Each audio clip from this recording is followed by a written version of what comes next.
Hello and welcome to Useful Idiots Monday morning, where we watch the Sunday morning news show so that you do not have to. I'm Katie Halper. I'm Aaron Maté. Good Monday morning, everybody. Thanks so much for being here. Our website is usefulidiots.podcast.com. Go there to support the show and get bonus content.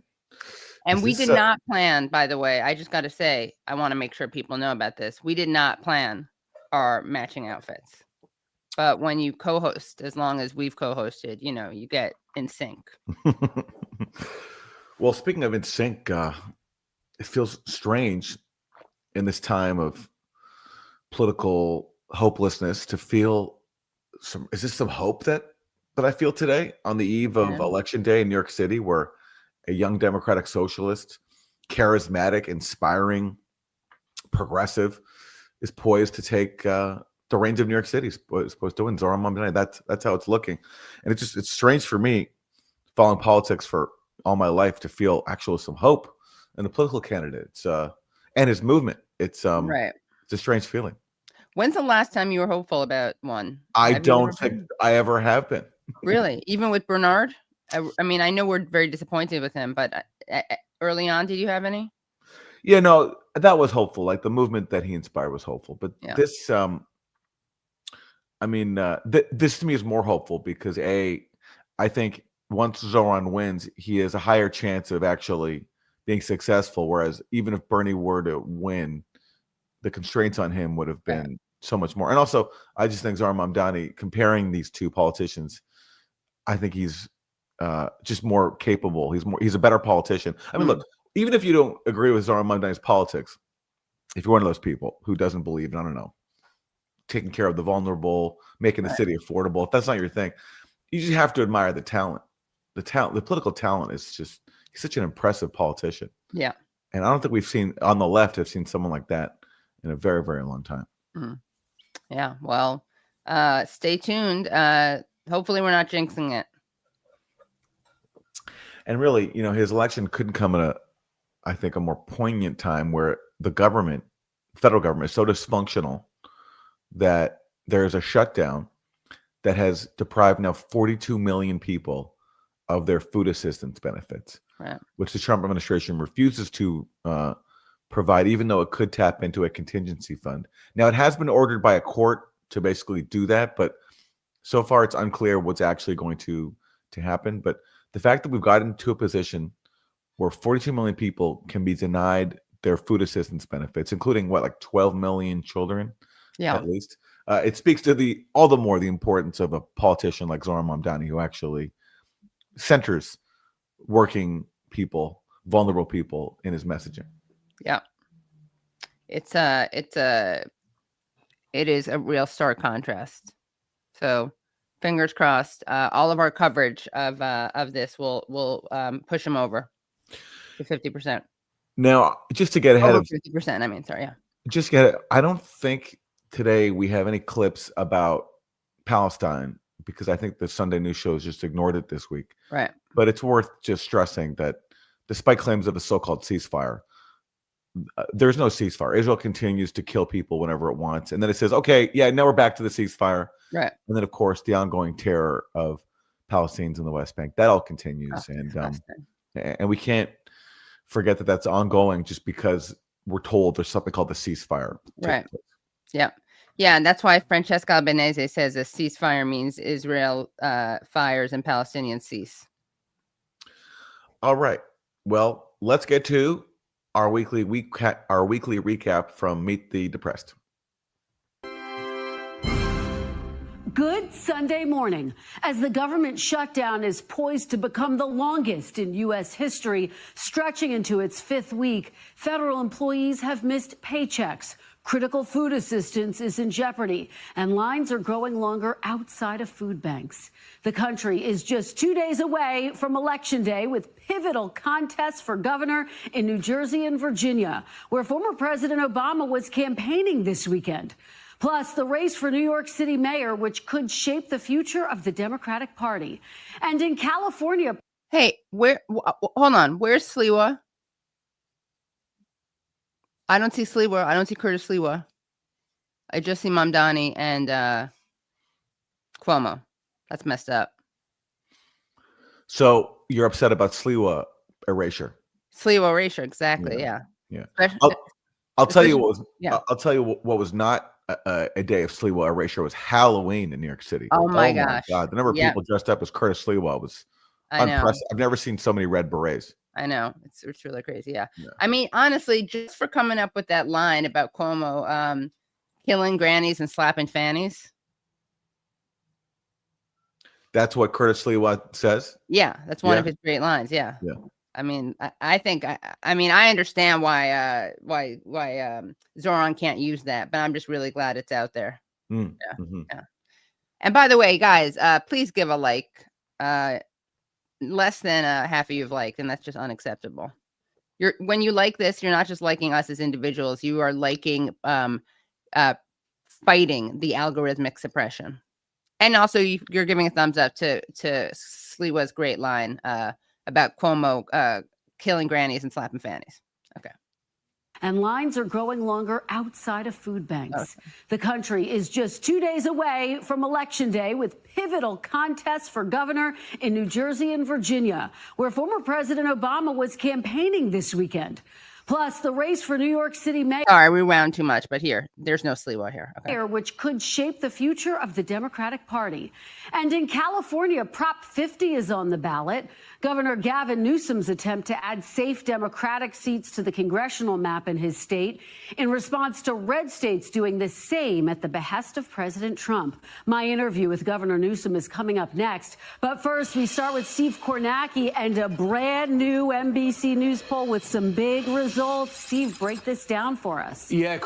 Do we care about this poll? Are there actually any big results here? I think the results are people are not happy that Donald Trump and the Republicans have shut down the government, and they're blaming them for that. Good. And we're going to get into the shutdown because, wow, the lies that are being told, some tall ones. Okay. Yeah. Well, so let's start off. By the way, one thing I just want to say quickly is that, it is, as of October 29th, the Quinnipiac University poll had, for the mayor's race, had Mamdani at 43%, Cuomo at 33%, and Sliwa at 14%. So that is significant. I'm just saying that Sliwa erasure is not just because I happen to like that line. All right. Well, listen, Katie, I thought we were a pro Mamdani show over here, but maybe I'm overlooking your growing affection for Curtis Sliwa, and I want to give space to that if that's how you really feel. My Sliwa enthusiasm. Yes. Yeah. I mean, I'm just saying we got to mark. We have to be accurate. He's in the race, and he's also helping Mamdani, I'm sure. Sure. Yeah. Well, someone who is not so keen on helping Mamdani, but kind of had to because Mamdani is the nominee for his party, is Hakeem Jeffries. Took Hakeem Jeffries, who is the House Minority Leader, Democrat, a long time to endorse Zohran Mamdani. He delayed. He kept saying, we're having conversations, we're talking. Finally, on the eve of early voting, he finally came around and gave a very tepid endorsement. But as we can see from this clip, that endorsement only goes so far. Mamdani is the future of the Democratic Party? No, I think the future of the Democratic. Let's rewind that so we get the full question. So StreamYard is very bad. Sorry. Do you see Mamdani as the future of the Democratic Party? No, I think the future of the Democratic Party is going to fall, as far as we're concerned, relative to the House Democratic Caucus and members who are doing a great work all across the country as it relates to our need to both take back control of the House, but in. Okay, if I give some communications feedback here, putting aside the content of the message, because, I mean, obviously, Hakeem Jeffries is uncomfortable saying that a young, charismatic, progressive who centers working people, talks about affordability, and also believes that Palestinians are equal human beings. He can't have that being the future of his party. Okay, that's right. That's obvious if you're a corporate Democrat, but just the messaging he uses, he's so like the contrast between Zohran Mamdani, who's so direct, so charismatic, you know exactly what he's talking about when he's speaking, and Hakeem Jeffries, who uses the word like relative and relates twice. In this mealy mouthed answer. the future is relative to the House Democrat. What does that even mean? And then as it relates to, like, come on, man. Like, if I was communications advisor, I'm tearing my hair out. Yeah, seriously, yeah. I mean, maybe that's why he keeps it short, so he's not tempted to when he watches clips of himself back. Just a thought, Doing so, make sure that we're communicating to the American people like we understand you deserve better. You're not communicating very well, sir, because you're hard to follow. You're extremely tepid in your language. It's like it's worse than Obama. Obama would speak really slowly because every word from Obama was calculated to like sound lofty, but really say absolutely nothing. Right. And just defend the status quo. But Hakeem Jeffries is even more. He's just even more muddled. Yeah, I mean, Obama's also an engaging speaker. Yeah. This guy puts you to sleep big time. Yeah. I mean, I think he's doing, honestly, perhaps Zohran a favor. If I'm Zohran Mamdani, I don't want a ringing endorsement from this guy. This centrist snooze fest. Yeah, I would go ahead and call Hakeem Jeffries obtuse. I think that's the word for him. Very obtuse. Yeah. Just so dull. Yeah. So anyway, he'd be good to listen to, like when you're trying to fall asleep. Yes. You know, like instead of like a guided meditation or something, you just put him on loop. Yeah. In the country that you have received. All right. Well, an inspiring vision of the future. Yeah, where he's Hakeem Jeffries. Where he's like totally, by the way, refusing to make progressivism a part of the Democratic Party, right? He's very excited to say that this is not the future of the Democratic Party. And I like the idea that he's in touch with voters. All right. Well, someone else who has thoughts on the future of the Democratic Party and Zohran Mamdani's place in it, or non-place in it, is Democratic Senator John Fetterman. Elections on Tuesday, obviously coast to coast. In New Jersey and Virginia and California, there's a referendum on redistricting. In New York City, polls show that the Democratic nominee Zohran Mamdani is in the lead for the mayor's race. You've previously dismissed him as, quote, not even a Democrat, and it is true he's a Democratic socialist. Do you think it would be a mistake for New Yorkers? Look at Jake Tapper, such a teacher's pet. It's true. He's a Democratic socialist. Okay, well, he is a registered Democrat because that's whose party he is leading as the nominee for mayor. Yes. Jake. So and let's watch. I wonder if Jake is going to ask a leading question at all. We have to back this up a little bit. Do you think it would be a mistake for New Yorkers to elect him as mayor? Would you vote for Cuomo if you were a New Yorker, or Sliwa? No, that's going to be New York's voice. Socialism is not the future of my party. And if that's going to be their future, that's really up to New York City to decide those things. By the way, I have to mention something. When he says my party, I'm not sure if he's allowed to call it my party, because guess who approves of Fetterman more, Republicans or Democrats? Well, I would be shocked if it were not Republicans, because Fetterman opposes so many policies that most Democrats reject, namely support for genocide in Palestine. He's a fanatic supporter of Israel, and most Democrats aren't. Right, yeah. So Democrats support for him 54 to 33 disapprove, and Republicans 62 to 21 approve. So. Well, I guess that's the future of the Democratic Party, is just trying to appeal to Republicans, right, exactly. ignoring actually Democratic voters. That's the way the Democratic Party leadership is heading. Notice how Chuck Schumer can't even bring himself to endorse Zohran Mamdani. Chuck Schumer, of course, who represents New York, can't even endorse the mayor, the Democratic candidate to be mayor of New York City. The last clip I saw of him, he hasn't been making very many media appearances because I think he wants to avoid this issue of Zohran. But he was asked, like, "Are you gonna endorse Zohran?" He just walked away. He wouldn't answer. Yeah, pathetic. All right. We all know how socialism works out. Ask anybody that's lived under those kinds of systems all across the globe. Well, actually, if you ask people who live in countries that are like mixed socialist capitalists, which is what we would have, obviously, with someone like Zohran, they're pretty happy. Spain, Norway, Sweden, Denmark, good quality of life.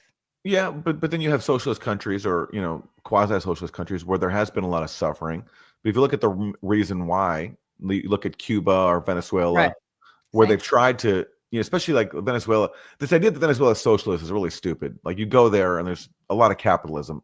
The wealthy are still very wealthy. They still own their, fancy stores. But they tried some versions of state socialism. But the problem there is once you do that, you get hit with crippling sanctions from the U.S. that destroy your economy.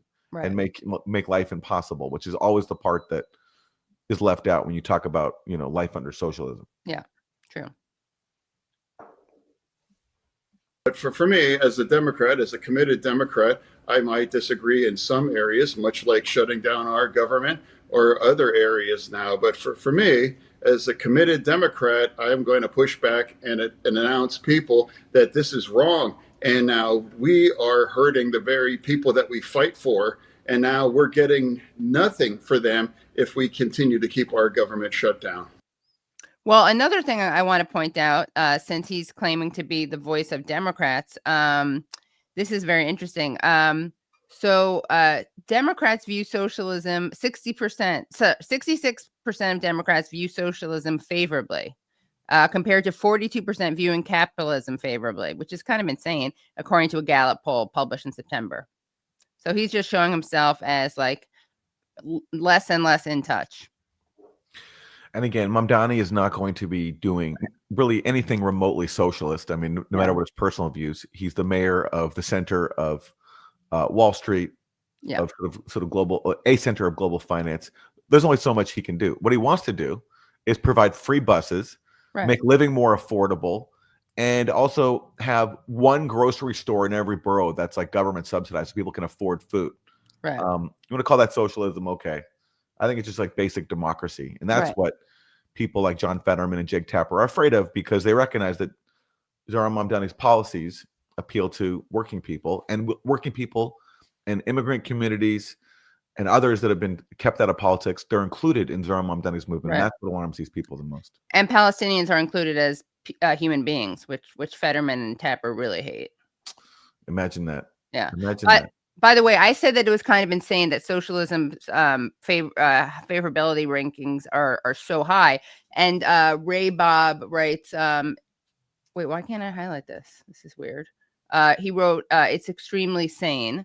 Now, that's true. It's extremely sane here. Whoops. But when I say it's insane, I mean that given how much propaganda there is against socialism, from media and political elites, it's a sign. I think it's a great thing. I agree. I'm more favorable. Obviously, I have higher favorability of socialism than capitalism. I just mean it's a great thing. But it is shocking to me, and it shows, I guess, how much capitalism is failing. But point taken, Ray Bob. Okay, let's hear from the man himself, Zohran Mamdani. He's been on just a tear. He's all over the city. He's going to clubs like late night to, rally in front of dancers. Yeah. He's meeting with like the bodega union.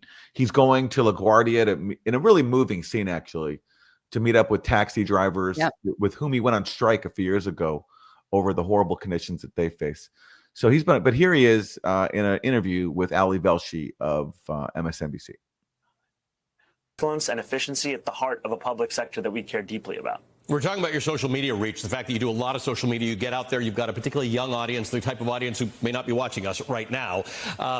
But there's a lot of money going into traditional media. That was kind of funny. He just threw MSNBC under the bus, but I mean, he's being right? He goes, you have a young audience, the kind of audience that may not be watching us now. Honest. In this race. The most prominent of the groups that are raising money for this is a group called Fix the City. It's raised more than $35 million. Two others have raised $2.5 million and $1.5 million, respectively. Some of the donors include Michael Bloomberg. He's given almost $10 million since before the primary. Members of the Lauder family, the hedge fund executive Bill Ackman, the hotel and casino magnate Steve Wynn. Many of these groups are supporting Andrew. Kenny, guess what? Guess what? What, All these individuals, these lovely individuals, share what trait they share. They're all of the Jewish faith. So, aren't you proud to be Jewish today? Look at the civic. Please tell me one of them is a Christian Zionist, please. Look at the civic enthusiasm that all these Jewish families have for their city. The city that we call home, to the point where they're willing to spend millions of dollars trying to oust the most popular candidate. And install Cuomo instead. And I wonder what unites all of them. Could it be maybe? Well, look, it's not just about Palestine. Yes, of course, like Bill Ackman especially is a avowed Jewish supremacist and supporter of Israel, but also these people are also just people who are used to ripping off average people, making a lot of money, and Zohran Mamdani's movement represents a real threat to that. He wants to bring actual democracy to the city. He wants to bring affordability to people who are being pushed out. And if you're a kleptocrat, that's a huge threat. So look all that money they're spending to get to defeat him. Yeah, it's I'm really happy that when he wins, I'll be so happy. It'll be a win-win because not only will he have won, but these people will have spent money for nothing. I only wish they were it would have more of an impact on their pocketbooks. Of course, it won't. Cuomo. How do you explain that to New York voters? How do you what connections do you draw between the donors and Cuomo's campaign? I think Bill Ackman may be under the misapprehension that for every strongly worded tweet he sends out, he has to donate another $100,000 to Andrew Cuomo's super PAC. I think largely what you see with these kinds of donors and these kinds of donations is a desire to keep a system that has been rigged to benefit the very few in this city at the expense of the very many. And I understand why they would be concerned at the prospect of Andrew Cuomo losing this race, because it's not just him as an individual, it's also his style of politics, where access and influence can be bought. And I'm proud to be here sitting in front of you as the Democratic nominee, not by virtue of the donations we've received, though we did max out the public matching funds here in New York City, but by virtue of the volunteer team that we have built, of now more than 100,000 volunteers who today are on the precipice of breaking a New York State record for most doors knocked in a 24-hour period. And that's what this campaign really is about. It's about bringing democracy back. Oh, wait, let him say that last line. Sorry. Let's talk about that most doors knocked. You're looking to break 200,000, not break. You don't want to break the doors. You want to knock on 200,000 doors today and break a record. Talk to me about this, because you have tens of thousands of volunteers. You have more volunteers than many people have voters. Anyway, he said making democracy work, which I think is a great for everyone. And that's exactly what he is trying to do. And I think that that's a great response to it. You can decide if you want democracy to be something that exists in New York City or not exists. And the truth is that people like Jeffries don't want to have democracy for working people. And they want, an exclusive cabal of people to be controlling everything. So I think that, I think he did a good job in responding to this. He didn't obviously bring up the Palestine issue, but it's probably because he doesn't want to have to bring that up again and again. And that is, of course, as you pointed out, Aaron, one of the main reasons that they are spending so much money trying to sink his campaign. And it's not as if he's made Palestine a big thing in his campaign. The problem is the Zios in Israel, they've made Palestine a potential issue because they presided over a genocide. And that has just absolutely outraged anybody with a conscience. Yeah. And voting for Zohran Mamdani is one way of rejecting that. And it sort of made it a litmus test for people who just can't support a candidate who supports genocide. So it's like they've isolated themselves. And Zohran Mamdani, it's not as if like Palestine was a big part of his campaign, but just because he has the position he has that Palestinians are equal human beings, he's benefited from that backlash to genocide and the lengths that Israel supporters go to silence people who oppose genocide. The censorship, the crackdowns, the smearing. He represents the countervailing force to that, whether he even wants to or not. And they can't stop that no matter how much they try to smear him. Yeah. Unstoppable. Unstoppable Zoe. All right. Well, on that note, Zohran Mamdani was asked by MSNBC about the, smears of him, of anti-Semitism, blah, blah, blah. I personally don't even like giving any oxygen because it's so stupid, but whatever. It's out there. So let's hear his response. each other, and he's out there as a surrogate for you. Let's talk about the continued allegations of anti-Semitism against you. What do you say to a Jewish New York voter who's watching this right now, who has heard through social media or various articles or ads that you're anti-Semitic? I'd say take out the diapers. That's what I'd say. Stop being a complete baby. Yeah. At this point, if you're still under the illusion, the delusion that Zohran Mamdani is anti-Semitic and blah, just honestly, then you're a baby. Then you're a complete and baby. an idiot. Yeah. Yeah, and honestly, we have no time for you. Right. But whatever. I understand Zohran Mamdani can't say that. He has to take these. Right. Yeah. But he has to take this question seriously. But it's just so ridiculous. Right. People are tired of it. So we're gonna say it. These two Jews right here are gonna say it. Put your diapers on. Well, let's hear what he says. I think first what I would say is that there's no room for anti-Semitism in this city, and it's a scourge that I would root out of the 5 boroughs as someone who will be leading the entirety of the city. And I lead this city not just to lead Jewish New Yorkers who vote for me, but frankly any Jewish New Yorker and any New Yorker who calls this city home. All right, great answer. We don't even need to hear it. It's such a stupid allegation. And perhaps his victory will maybe make it even more difficult for genocide supporters to use the anti-Semitism card, because people are just absolutely sick of it. Right. It's so dumb.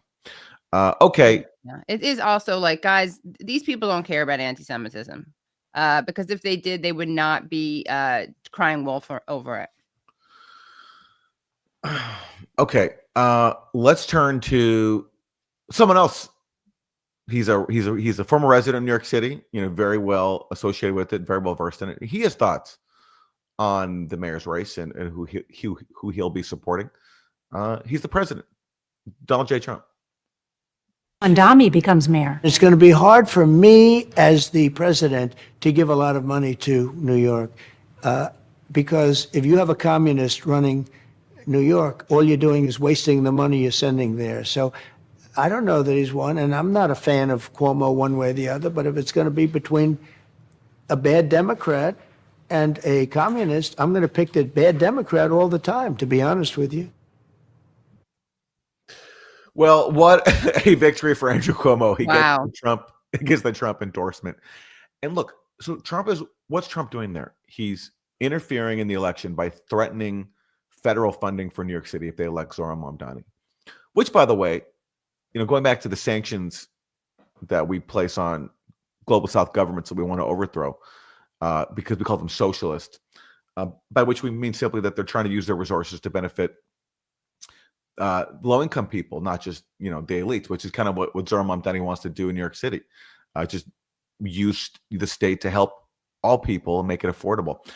It's the same tactic of imposing sanctions, opposing an economic blockade to make life difficult. And that's what Trump is basically threatening on the people of New York City if they vote the wrong way.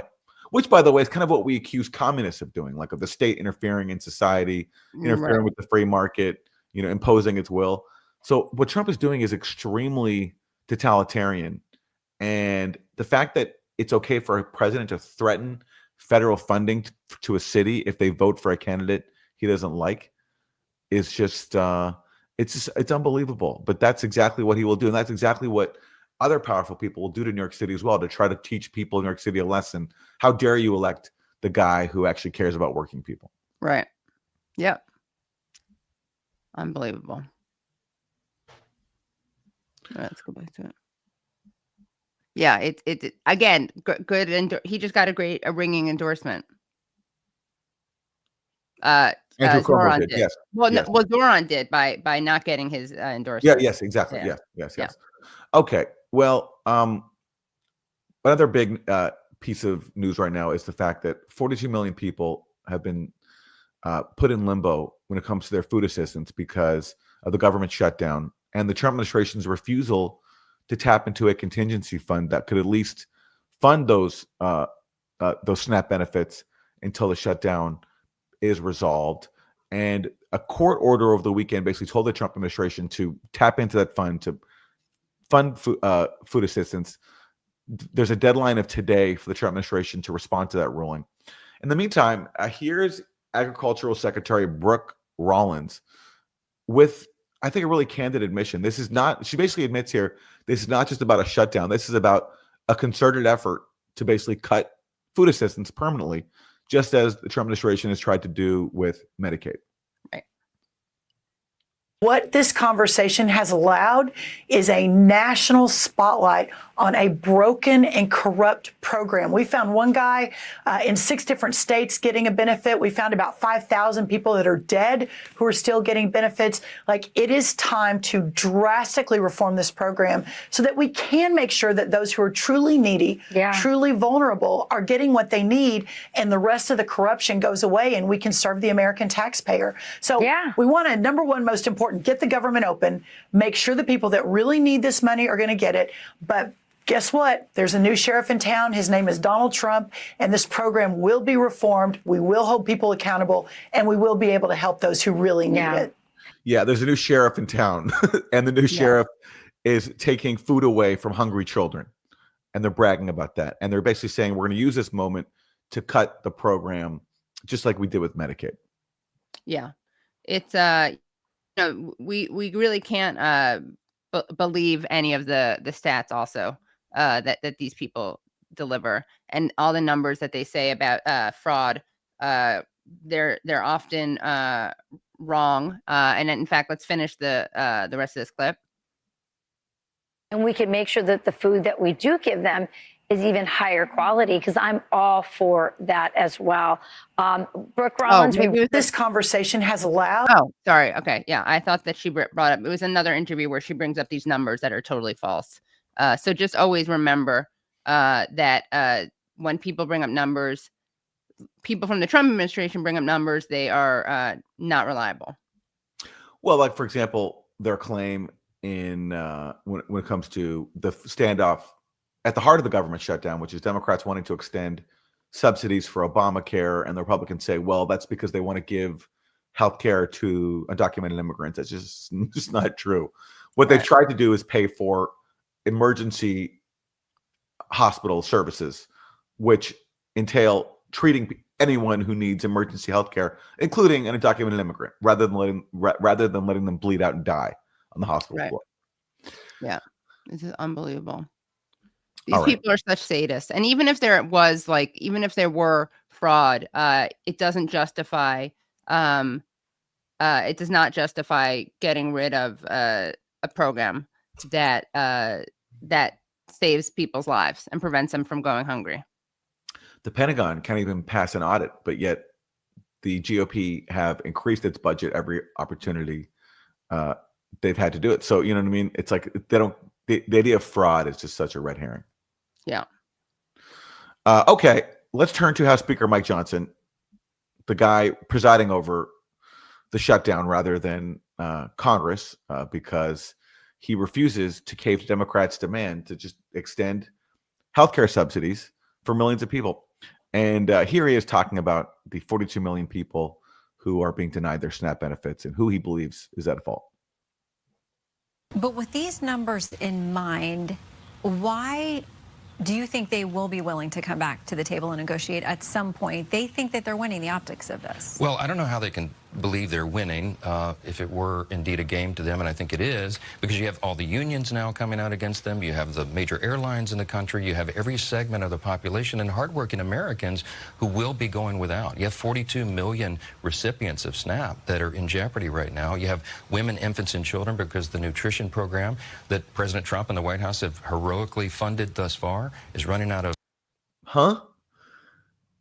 Yeah. The Trump White House has heroically funded SNAP. First of all, they've currently defunded it because of the shutdown. They won't tap into the contingency fund. But even if, like, whatever, this sort of normal times, how is it heroic to preside over a congressionally funded program, which actually is an entitlement, which the government says you have to fund? So it's now heroic to, like, fund a program that the law says you have to fund. Yeah. What an act of heroism and fearlessness. And by the way, they are rightfully blaming Trump for this. According to an ABC WAPO Ipsos poll, 45% of Americans believe it's Trump and Republicans' fault versus 33% who blame Dems. So it should be a little higher, honestly, for blaming Republicans, but still, they are losing this messaging war, the Republicans. Okay, well, let's hear more from Mike Johnson, because look, at the heart of all this, the reason why the government shut down, again, because he refuses to extend these subsidies for Obamacare, which are expiring at the end of the year. And people like Marjorie Taylor Greene have even said this is wrong because these subsidies help make healthcare affordable for millions of people. And, you know, the problem here is that this is for a deeply flawed program called Obamacare, under which these subsidies are delivered, which basically subsidizes the healthcare industry to give more people healthcare. That's the Obamacare thing. Like, basically, rather than giving everyone a public option and like a government plan, we're going to subsidize private companies to give more people healthcare, which again is like, I mean, it's really flawed. And I wish Obama had gone a different route, but still, I mean, I think it's better than not giving people healthcare, right? But because of this compromise that Obama made, basically doing a plan that's centered on subsidizing the healthcare industry, you have this fight happen periodically about extending the subsidies, which Mike Johnson refuses to do. But then so the alternative to all this is just healthcare for everybody, as Bernie Sanders has proposed, right? That to me is like the most affordable, most humane alternative. Obviously, Republicans are not going to do that, but what alternative do they have? They have nothing, and they keep pretending that they do. So here's Mike Johnson on what Republicans have on offer as an alternative to the Obamacare program that they're currently defunding. So another thing that happened this weekend is open enrollment began for Obamacare. People are seeing a change in their premiums, essentially, if these subsidies that are set to expire at the end of the year are not changed, renewed, handled in some way. Last time you were here, we talked about Congresswoman Marjorie Taylor Greene, who had some real frustrations about this. Where is the Republican plan? I know you two had talked. Well, she posted this on X this week. She says, Johnson said he's got ideas and pages of policy ideas and committees of jurisdiction are working on it, but he refused to give one policy proposal to our GOP conference on our own conference call. Apparently, I have to go into a SCIF, referencing a protected intel sharing type place, to find out the Republican health care plan. And there are a lot of exclamation points there. Yeah. I don't know what to say about that. I mean, that's absurd. Obviously, we're not going to be on a conference call explaining all of our plans and strategies for healthcare reform because they're leaked in real time, literally, when I have a conference call with all my members.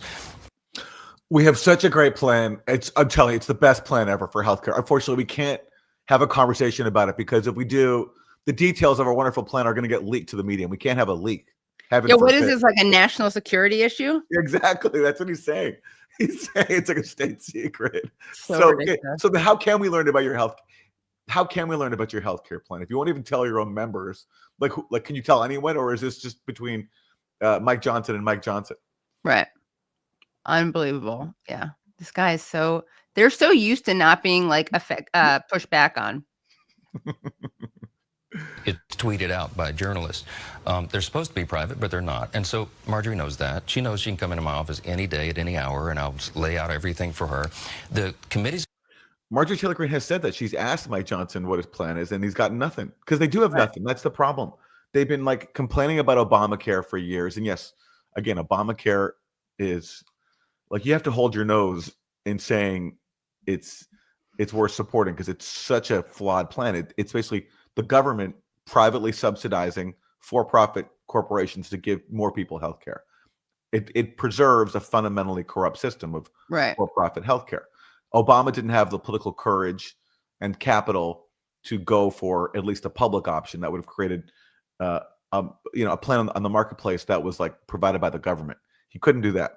Anyway, it's too bad. But Republicans have nothing because they're even more devoted to the for-profit healthcare model than even Obama is. And so all they can do is pretend to have a plan, which they just can't tell you. Yeah, I know. Again, it's for our own safety, I'm sure. of jurisdiction, the people who specialize in all of this have been working on this around the clock for a long time. In fact, we published 60 or 70 pages of healthcare reform ideas in 2019 when I was the chair of the Republican Study Committee, the largest caucus in Congress. Our ideas have been out there for a long time. We're formulating the final plan that will bring down premiums. There's only one party in America that... Oh, the final plan. Okay, so on the one hand, it's a secret. On the other hand, you're still working on the final plan. And you published all these ideas back in 2019. So why not just say one idea? Right. And, you know, those ideas are just so stupid. Like the ideas like basically include like, okay, so this one plan is offering you this certain price in this state. Well, maybe I can go to this other state and see if I can get a better deal there. But it doesn't work. and because the prices aren't even that much better in a different state. And it's also hard to get healthcare from a different state if you're living in one state. It's all just so silly. Yeah. It's all right. Well, thank you, Mike Johnson. Maybe one day he can let us in on a secret healthcare plan that no one's allowed to see. Maybe it's just a surprise. He wants to, you know, ta-da! I don't know. Yeah. Like jump out of a cake. Yeah.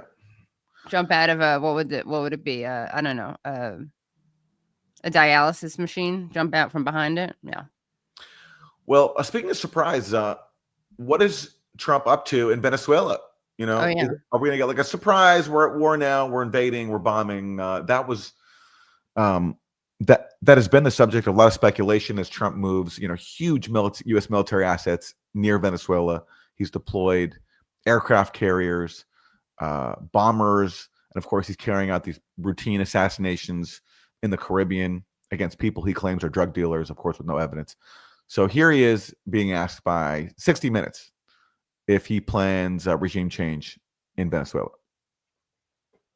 Venezuela in particular, are Maduro's days as president numbered? I would say, yeah. I think so, yeah.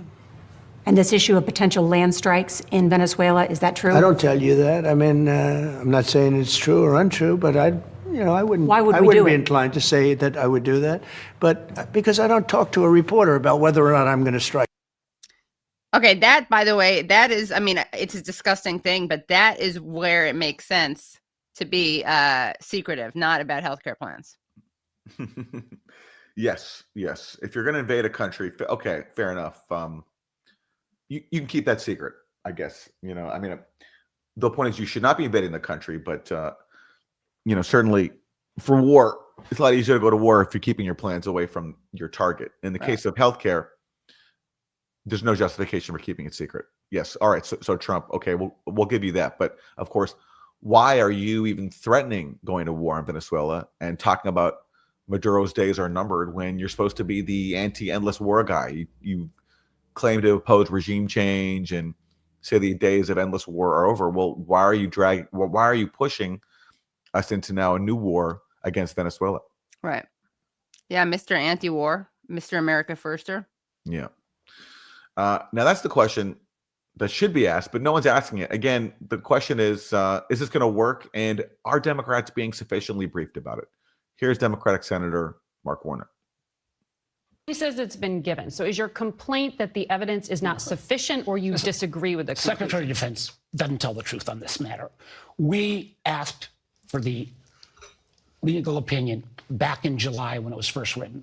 We've been promised it time and again. The Secretary of State, my former colleague and friend, Marco Rubio, looked me in the eye 9 days ago and said, Mark, you're going to get it right away. We still didn't get the legal opinion.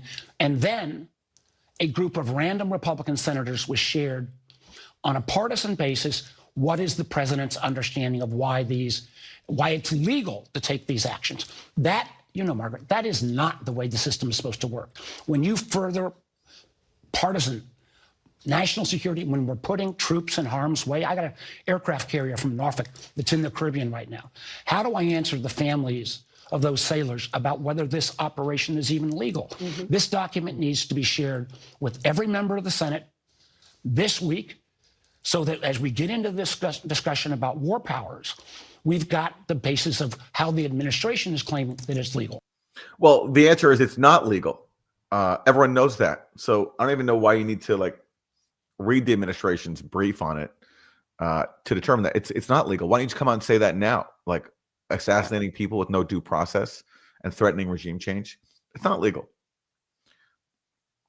Yeah, it's they can never make like an actually morally coherent argument, because the truth is they don't oppose this for the right reasons. Yeah, their main beef is like, we want in, let us in. Yeah, we want in on the regime change policy. Just right, let them know exactly. about it. Yeah, let us into the briefing. Yeah, okay, or we're down. We just want to be in. Yeah, exactly. Or they want to do it with like norms, right? They want to do the regime change more elegantly. That's exactly right. Okay, well, someone else who supports regime change in Venezuela, like he supports every other regime change effort that the U.S. gets involved in, is Congressmember Dan Crenshaw. Oh my gosh. And this is a great clip. Here he is on Face the Nation.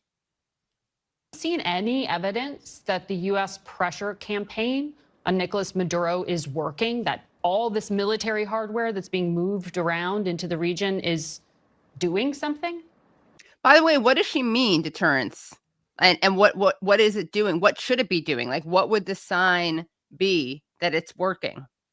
Well, again, and that's the problem. And this is just, it speaks to the corruption at the heart of so much of our journalism. It presumes that the policy is legitimate. Right.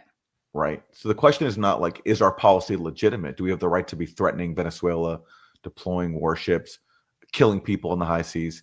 Again, the question is it working? Yeah. Which is it not, do we have the right to do that? And is it right? I mean, to be on corporate TV, you have to assume that our motives are good and that our cause is just. It's only a question of whether or not it's working. Right. And that's the question that Dan Crenshaw will answer for us. I can only tell you what I can assume. Oh, but your point too is like deterring what? Like, what are we deterring? Right. Like, what is the thing that we should be looking for? Yeah. Yeah, I mean, like the allegation is that Venezuela is a drug cartel, which is such a stupid lie. This idea that like Maduro presides over a drug cartel called Tren de Aragua. Aragua, yeah. It's so stupid because that actual cartel, to the extent it exists, was a former partner of the CIA. They let some of those cartel members into the U.S. because they wanted to use that cartel to infiltrate other cartels, apparently. So, but it's not even operational anymore. So anyway, that whole thing is so dumb. But yeah. Anyway, here's Dan Crenshaw. Assume, look, having been out of session, we aren't getting the briefings because we aren't there. One of the reasons I keep going back is to look into these things. The broader question, this is more of a geopolitical question, is the pressure campaign working? Well, look, deterrence almost always works, especially when you're dealing with the dictators like Maduro. They only listen to one thing, which is power. And Venezuela has been largely left alone by American administrations. The Western Hemisphere has been left alone. And I think this president's taking it much more seriously. Okay, notice how Margaret Brennan cuts in there to voice her yes, Yeah. yes. We've just left Venezuela alone. In real life, we've attempted coups there. There's the famous coup attempt of Hugo Chavez in the early 2000s. A great film about that, by the way, if you haven't seen it, it's called The Revolution Will Not Be Televised. That is great, yeah. It's also, there's two titles. The Revolution Will Not Be Televised, and also Chavez Inside the Coup. Yeah. Gotta watch it. It's incredible. So there was at least, one coup attempt, and then there was a second coup attempt against Maduro in Trump's first term when they tried to install Juan Guaido. So what is he talking about? We've mostly left Venezuela alone, and of course, we've mostly left the Western Hemisphere alone. You know how many coups and destabilization campaigns we've run in the Western Hemisphere in the last 50 years alone? It's like you just so many everywhere. You go down the list. It's hard to find a country that hasn't been impacted by U.S. regime change. Right. And I also like the fact, so there are two things. One is that there has been interference, right? There has been regime change, but I like the fact that he's just openly saying that we should be interfering. Like, why would we be leaving them alone? Like, these are our guys. This is our backyard. Like Monroe Doctrine. Let's go, baby. Manifest destiny. Yeah, and we've also imposed crippling sanctions that deliberately destroy the economy, force people to flee. John Bolton admitted this. He said, yeah, our sanctions force people to flee. So they know that this happens. Right. And by the way, the question is never asked, like, has Venezuela left us alone? Like, do they have the right to intervene here? And how has Venezuela intervened here? Well, under Chavez, Venezuela used to provide subsidized heating oil for low-income people. That's how they've intervened here, by trying to like actually help low-income people with subsidized heat. And our elites hate that because resources are not supposed to be used to benefit, vulnerable working people. They're supposed to be used for profit for a small number of elites, both here and there. And that's why Venezuela has been targeted for regime change for so long. Right. Look, the Venezuelan government is it's a fake government, right? He ran a rigged election. Everyone knows that. It's propped up by the Cubans and by the Russians. Right. They have been in collusion with terrorist groups like the FARC for years. It has been an annoyance to countries like Colombia for years. There's many high-ranking officials in Venezuelan government that are literally under indictment for drug trafficking. It is effectively a narco-terrorist state. But Maduro's still in supporting power. Narco-terrorists. Yeah. Maduro what? Sorry? But he still is in power. That's what we were just talking about that with Senator Warner, the need for more information to go to lawmakers about exactly what the extent is going to be of U.S. military involvement. Would you support U.S. land strikes in Venezuela? Actually, boots on the ground in Venezuela. Land strikes. Yeah, I mean, I think we would have to have a longer conversation about doing something to that extent. But I think what the president is doing right now is very much within rational legal means, looking at drug boats that we have. And people ask, look, do we have the intelligence to really know what these drug boats are and who's on them? Yes, we do. That I can say. Oh, right? really? We have multi-source intelligence so we know for sure what we're actually shooting at. And Such a liar, just absolutely lying through his teeth. Well, I guess we got to take his word for it because he's seen it, we haven't. So nothing more to see here. Yeah. And listen again, why is all this happening? Well, on top of the fact that Venezuela has provided a different model, it's tried to be outside of U.S. control. It's tried to use its resources for its poor majority.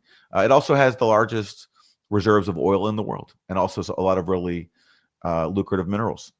So that's why it's being targeted for regime change. All this other talk, drug cartels, that's a complete fiction.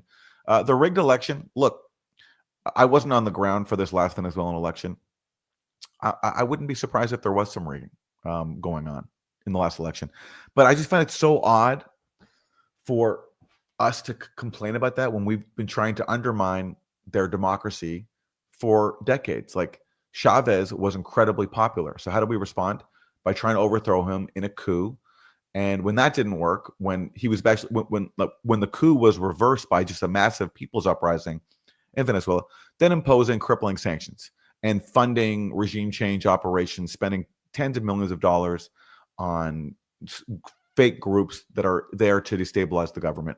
The recent winner of the Nobel Peace Prize is literally funded by the U.S. government and its regime change organs, the National Endowment for Democracy. So in that context, after more than 2 decades of trying to undermine a foreign democracy, you have no right to then complain about any measures that they take in response, because what they're ultimately doing is trying to protect their sovereignty from foreign interference. And so I'm sorry, it's like I'm not going to defend at this point the sanctity of Venezuelan elections. I wouldn't be surprised if there was some rigging going on, but we have no grounds to complain about it because we've been trying to rig their elections and their democracy for a lot longer. We have no right to do that. Right. Yeah. Also, it's funny because according to Trump, the elections and Republicans, the elections here have been rigged. Yes, maybe Venezuela should be intervening here. Yeah. Yes. Okay. And also, how about the idea that when has deterrence worked? When have our regime changes worked? Libya, Afghanistan, Iraq. Are we supposed to be pleased with the way that those turned out? Yeah, but my only problem with that argument is even if it did work, we have no right to do it. 100. Yes, you're right. But I would expect within that narrow framework, which I agree kind of misses the point or is not the only point and certainly not the most moral point. That's not that's something I think Brennan could perhaps manage to ask him about or push back with. You know what I mean? In other words, I don't expect her to be like, what right do we have? It would be nice if she said that. All right, let's turn to Senator Ed Markey. He has thoughts on another Trump policy announcement. Last week, Trump just let it slip that we're going to restart nuclear weapons testing. Why not, right? Why not? Well, actually, if you want to find out why that's not such a good idea, go to our website you slated, it's podcast.com. We just did a great interview about that. But here is Senator Ed Markey on that. Resuming underground nuclear detonation tests. You'll find out very soon, but we're going to do some testing, yeah. Other countries do it. If they're going to do it, we're going to do it. Okay, you can't clarify whether you will resume. I'm not going to say yet. I mean, I know exactly what we're doing, where we're doing it, but other countries are doing it, and if other countries do it, we do it. President Trump on Friday responding to questions about his call for the U.S. to resume nuclear testing. I'm joined now by Senator Ed Markey. He's the founder of the National Nuclear Freeze Movement and has been working to end proliferation of nuclear weapons since the beginning of his career. And he has introduced legislation to stop renewed nuclear testing. It's good to...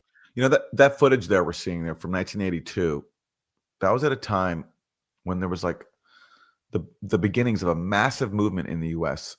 against nuclear weapons. It was a huge thing. If you weren't around in the 80s, this was like a really, really big thing. And it worked. Like that popular pressure helped compel Reagan to enter into arms control treaties with the Soviet Union that reduced the number of nuclear weapons, which Trump, in his great wisdom, has partially torn up. But anyway, it speaks to the power that social movements have and the complete absence of them now on issues such as nuclear weapons. And I'm going to go ahead and blame Russiagate in large part for that, because rather than having people be concerned about tensions between the U.S. and Russia, you know, Russiagate helped normalize this culture where we're supposed to believe that Russian social media bots are an existential threat to democracy. And so any attendant dangers of confrontation with Russia can be ignored. And so I miss those days of massive crowds against nuclear weapons proliferation, and maybe we can get back to it before it's too late.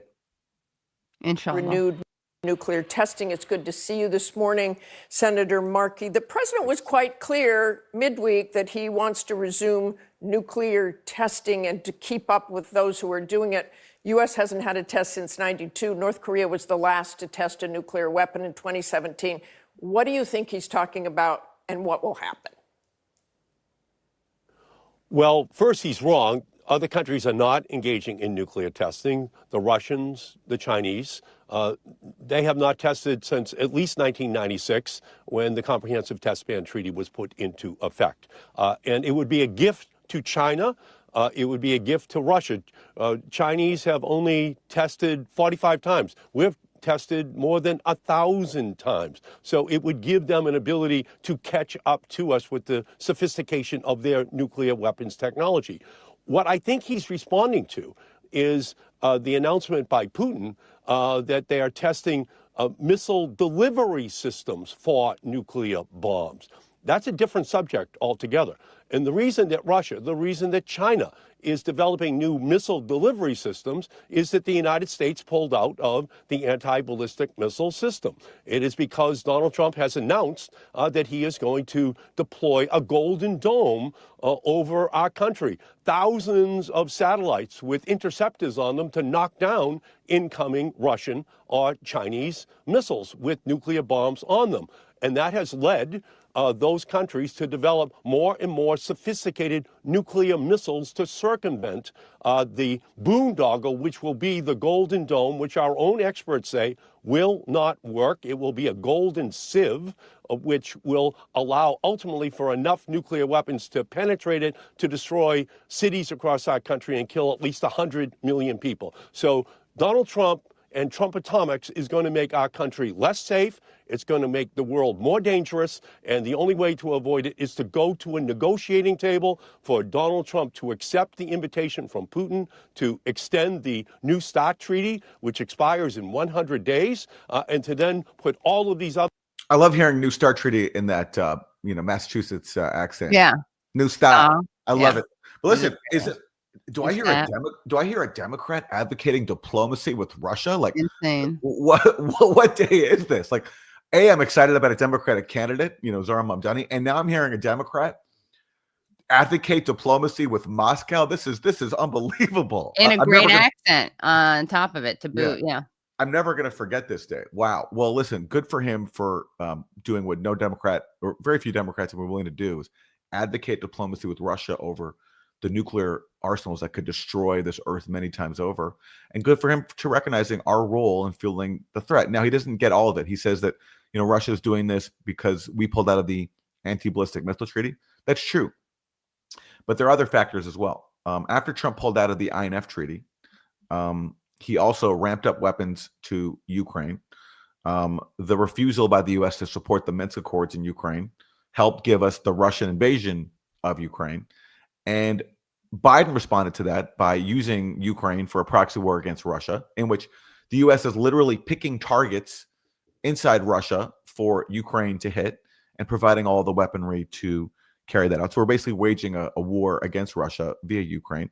And meanwhile, Biden also announced that he's going to place intermediate missiles in Germany, which previously were banned under the INF treaty that Trump pulled out of. So there are some Biden policies here too that have made this a lot more dangerous, and those could be addressed as well. But Markey at least saying that we should negotiate with Russia, that's a great start. And you don't hear that very often from Democrats. So good for him.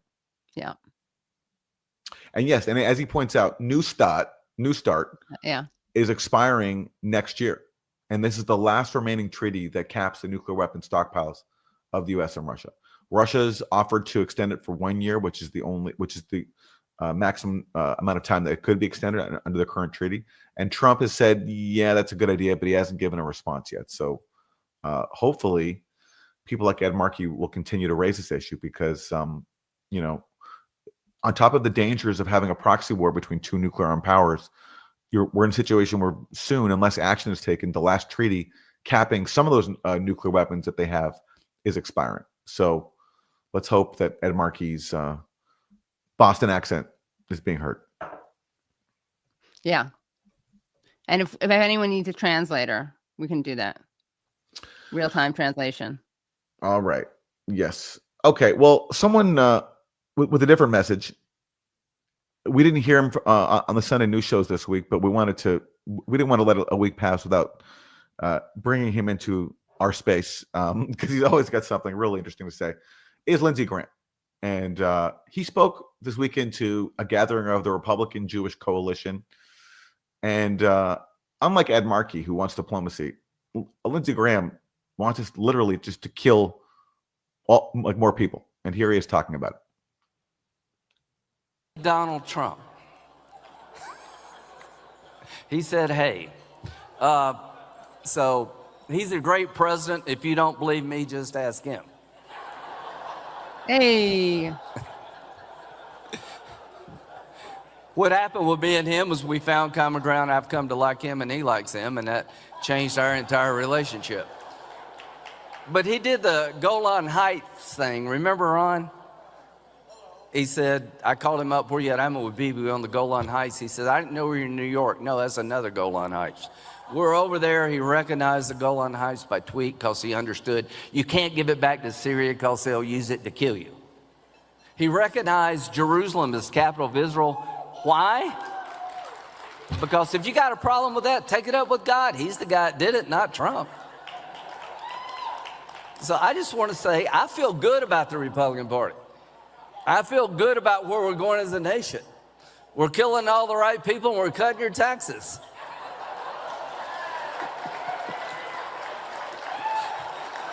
Trump is my favorite president.